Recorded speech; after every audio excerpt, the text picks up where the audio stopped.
आप देख रहे हैं समाचार एजेंसी ऑफ इंडिया में साइन न्यूज। नमस्कार दोस्तों, समाचार एजेंसी ऑफ इंडिया की साइन न्यूज में एक बार फिर आपका स्वागत है।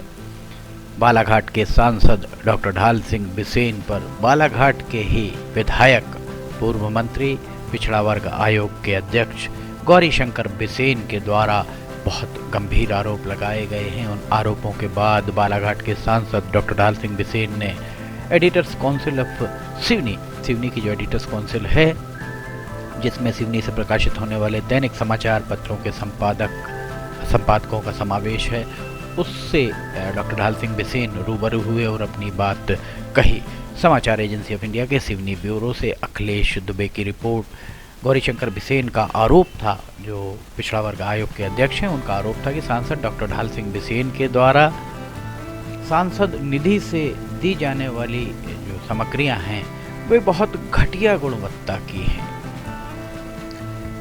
ये आरोप गौरी शंकर बिसेन के द्वारा सार्वजनिक मंच से लगाए गए हैं। देखा जाए तो इस लिहाज से डॉक्टर ढाल सिंह बिसेन की नैतिक जवाबदेही है कि वे लोकसभा अध्यक्ष को इसकी सूचना दें और लोकसभा के अध्यक्ष से वे आग्रह करें कि एक समिति बनाकर उनके द्वारा जो भी सामग्री प्रदाय की गई है, जिन पर आरोप गौरी शंकर बिसेन के द्वारा लगाए गए हैं, क्योंकि गौरी शंकर बिसेन कोई आम आदमी नहीं, वे विधायक हैं, कई बार मंत्री रहे हैं, बहुत कद्दावर नेता हैं। अगर उनके द्वारा इस तरीके का संगीन आरोप लगाया गया है तो निश्चित तौर पर डॉक्टर ढाल सिंह बिसेन को संसद लोकसभा अध्यक्ष उनके जरिए एक समिति का गठन कराया जाना चाहिए और डॉक्टर ढाल सिंह बिसेन के द्वारा जो भी सामग्री दी गई उसकी गुणवत्ता की जांच कराई जानी चाहिए। डॉक्टर ढाल सिंह बिसेन का कहना है कि इसकी जांच कलेक्टर स्वयं करें।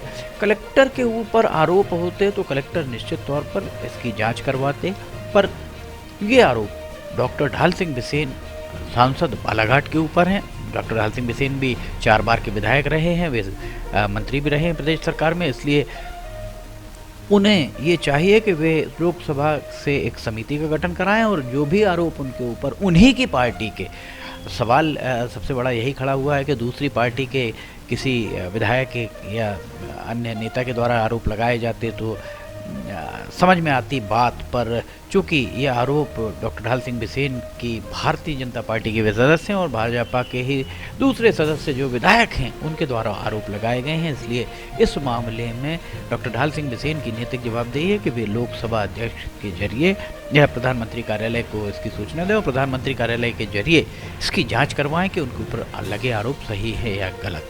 हम आपको 6 एपिसोड अभी तक दिखा चुके हैं जो उनके साथ वार्तालाप हुई है। 7वां एपिसोड अब हम दिखा रहे हैं। ये देखा जाए तो ये एक समापन किस्त है। इसके बाद डॉक्टर ढाल सिंह बिसेन और एडिटर्स काउंसिल का जो वार्तालाप है वो यहीं समाप्त हो जाता है। उसके बाद जो भी चर्चाएं हुई वो अनौपचारिक चर्चाएं हुई। आइए हम सुनाते हैं क्या कहना है डॉक्टर ढाल सिंह बिसेन का उनके ऊपर लगे आरोपों के संदर्भ में। ऐसी व्यवस्था जो चल रही है वो आपने किस विषय में पूछा था मुझको? मैंने भी वो तो आप चर्चा के दौरान खुद बता रहे थे। वही बता रहा था कि इसीलिए मैंने उसको कहा था कि जब इस तरह की कोई व्यवस्थाएं होती हैं, भाई मेरी बैठक है, कलेक्टर उसमें ना रहे, उपस्थित ना रहे, वो सचिव है, जवाब उसको देना है, चर्चा उसको करनी है, कंडक्ट उसको करना है और वो ना रहे तो ये उचित नहीं है, ये जनहित में ठीक नहीं है। न्याय अब भी मेरे को आज दिशा की बैठक आपके साथ, वो हमारी मॉनिटरिंग होती है दिल्ली से कि साहब अभी तक साल भर में आपकी केवल 1 बैठक हुई है। तो मैंने कहा नहीं, मैंने दूसरी बैठक भी करी थी, कलेक्टर उपस्थित नहीं था, इसकी शिकायत मैं आपके विभाग को कर चुका हूँ। उन्होंने कहा सर मैंने कहा भाई मेल किया है आपको, फिर हमने मेल किया उनको अभी शाम 4:30 बजे। तो हमारी तो कंटिन्यू ऊपर से मॉनिटरिंग होती है, तो हमारा ये अधिकारी नहीं होगा, इसलिए मैंने कहा कि जनहित में ठीक नहीं होता है, क्योंकि मॉनिटरिंग होती है तो उसी के बहाने कुछ निकल के आता है, जनहित के निर्णय ठीक होते हैं। कभी भी ऐसी होती है तो उसको पूरा करने की चिंता करते हैं, गड़बड़ी है तो उसको ठीक करने की चिंता करते हैं। भाई प्रशासन में ऐसा थोड़ी बिल्कुल हर चीज 100% बिल्कुल अच्छा होगा, कहीं ना कहीं कमियां रहती है तो उन्हीं को ठीक करने के लिए मॉनिटरिंग करते हैं। सर उस पूरे मामले आपने देखा, जैसे अभी आपने कहा कि आपने कलेक्टर आपके बालाघाट कलेक्टर को आपने बताया कि को आऊंगा और बोला कि सर को है, लेकिन फिर भी वो चले गए। सिवनी में भी जिला पंचायत सीईओ को आपने बोला कि भाई आपने इनको सचिव की जो प्रमाण से शिकायत की उन्होंने कार्रवाई उसी पर लोकायुक्त को शिकायत, उसी पर लोकायुक्त को शिकायत उन्हीं ने कहा जैसे आपने पटवारी को हटवाया, यहाँ पर पटवारी को सीनियर मुख्यालय दे दिया। जब एक सांसद वैल्यू वो लोग अपनी नजर नहीं समझते, तो आम आदमी की वैल्यू क्या समझते? आगे देखिए सीनियर IAS अधिकारी हो चाहे IPS अधिकारी हो, आपने देखी कि वो जो समय मैं इसलिए आगे कह रहा हूँ कि मेरे पास जो अधिकार है मैंने तत्काल उठा के कार्मिक विभाग को शिकायत लगा के बना के भेज दी। हमारे पास ये था, हम उसको लोकायुक्त को निकाल के भेज दी। उसने, मेरे प्रतिनिधि ने लोकायुक्त को भेज दी कि इतनी कार्रवाई करने के बाद भी ये कार्रवाई नहीं कर रहे हैं, और इसमें कहीं ना कहीं संरक्षण, एक लाइन वही तो है, कहीं ना कहीं संरक्षण सी होगा है, इसलिए कार्रवाई नहीं की जा रही। यही तो शिकायत है, और क्या है। उसी पर से नाराजगी होकर के सारा ये प्रपंच हुआ है। नहीं ठीक है, साहब को इस बात को लेकर अवगत कराएं, सब है, सब करा चुके। वो हम सारी चीजें सीएम साहब को मौखिक रूप से भी कई बार बता चुके। पता चल गया कि आपने DOPD शिकायत की? उसको मालूम है, मेरे प्रतिनिधि ने करी ना, उसको पता है ना। मुझसे कहा सर लोकायुक्त में मेरी शिकायत हुई है। ये डरते हैं DOPD से, कार्मिक से। अब आपसे क्या कहूँगा आपको, हम तो अपने तरफ से भेज देते हैं, हर चीज का पत्र हम देते नहीं। हर चीज का पत्र हम हर चीज का पत्र तो हम हर चीज का पत्र तो सार्वजनिक करते हैं, लेकिन पता चल गया होगा तभी सीओ ने पूरा। आप समझ रहे हैं, इसलिए अभी मैंने कहा ना कि ये सब गवर्न होते हैं कार्मिक के बस उसी से होते हैं। इसलिए मैंने कहा ना कि मैं अपने तरफ से मुझे जितना जो कुछ पता होता है, जितना होता है मैं लिखता हूँ, हर चीज को सार्वजनिक नहीं करता। जो सार्वजनिक करना होता है उसको कर देता हूँ, जिसको नहीं करना होता उसको नहीं करता हूँ भाई। बाकी को मुझे गोपनीयता रखनी पड़ती है। वो डिपार्टमेंट कल कार्रवाई किया नहीं किया, वहां कितनी किया नहीं किया, तो फिर चर्चा करते हैं, फिर बातचीत करेंगे। क्योंकि मेरे जीवन में आज तक, इतने राजनीतिक जीवन में ऐसा करने का कभी कोई अवसर नहीं आया मुझे आज तक।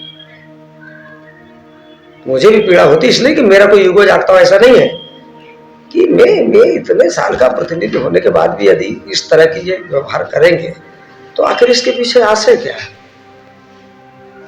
मैं आपको एक किस्सा सुनाऊं, तुम तो बहुत जानकार हो। दिग्विजय सिंह मुख्यमंत्री थे, उनके समय में जमुना देवी डिप्टी CM थी। दिग्विजय सिंह आज जिंदा है, जमुना देवी ऊपर चले गए। आपको मालूम, जमुना देवी अकेले में कहे ये मेरा CM दिन भर मेरे पीछे कहे, मेरे कलेक्टर को, इनको सबको मेरी ऐसे तैसी कर, इस भाषा को उपयोग कर भैया, इसको रिकॉर्ड मत करना कि मेरी ऐसी तैसी कर। सुना आपने क्या कहा, बालाघाट के सांसद डॉक्टर ढाल सिंह बिसेन के द्वारा क्या कहा गया। इशारों ही इशारों में उन्होंने बहुत सारी बातें कह दी। और गौरीशंकर बिसेन जिनके द्वारा आरोप लगाए गए हैं, इसके पहले गौरीशंकर बिसेन और सांसद, बालाघाट के जो सांसद थे, इसके पहले बोध सिंह भगत, दोनों के बीच में भी रार किसी से छिपी नहीं थी। अब डॉक्टर ढाल सिंह बिसेन बालाघाट के सांसद हैं और डॉक्टर बिसेन और गौरीशंकर बिसेन दोनों के बीच रार थमती दिखाई दे नहीं रही है।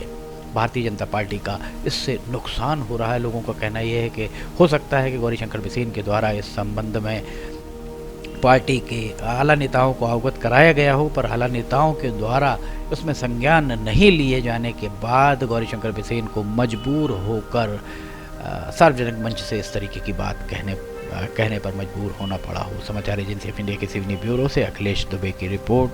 अगर आपको समाचार एजेंसी ऑफ इंडिया की साइन न्यूज़ में ऑडियो बुलेटिन, मौसम के अपडेट, लिमटी की लालटेन आदि पसंद आ रहे हो तो आप इन्हें लाइक, सब्सक्राइब, शेयर जरूर कीजिएगा। फिलहाल आपसे इजाज़त लेना चाहेंगे, हम फिर हाजिर होंगे। जय हिंद।